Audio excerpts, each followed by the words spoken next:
Kritikal ang isang lalaki matapos barilin ng pulis sa Calaca, Batangas. Base po sa investigasyon, lasing ang biktima nang biglang harangan ng sasakyan na minamaneho ng pulis. Pinagmumura daw ng biktima ang pulis hanggang sa magkaalitan ng dalawa. Akma raw nadudukuti ng baril ang biktima kaya inunahan siya ng pulis at nabaril sa tiyan. Napaupo sa kalsada ang lalaki. Dinala ng pulis ang biktima sa ospital at patuloy na inoobserbahan sa ngayon. Ang giit ng asawa ng biktima, wala itong dalang baril. Sumuko naman ang pulis sa kanyang hepe at dinisarmahan ito. Hinold up naman ng isang lalaki ang pet shop sa General Trias, Cavite.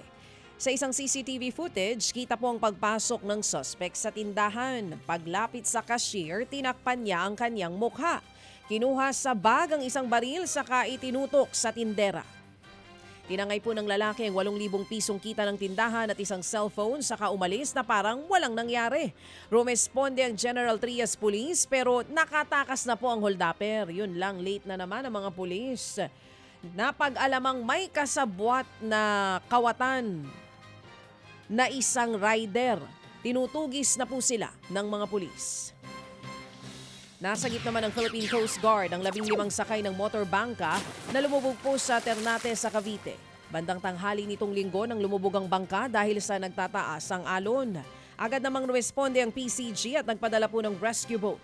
Tumulong din ang mga pulis at maging MDRRMO personnel. Na-recover din ng PCG ang lumubog na motorbangka. Mga kapatid, brothers and sisters, saan ka pa? Dito na tayo sa totoo. Dito na tayo sa True FM. Mga kapatid, mag-subscribe and follow po kayo sa social media accounts ng True Network PH. Yan po kami, hanapin nyo lang True Network PH, Facebook, Instagram, YouTube, TikTok, and podcast.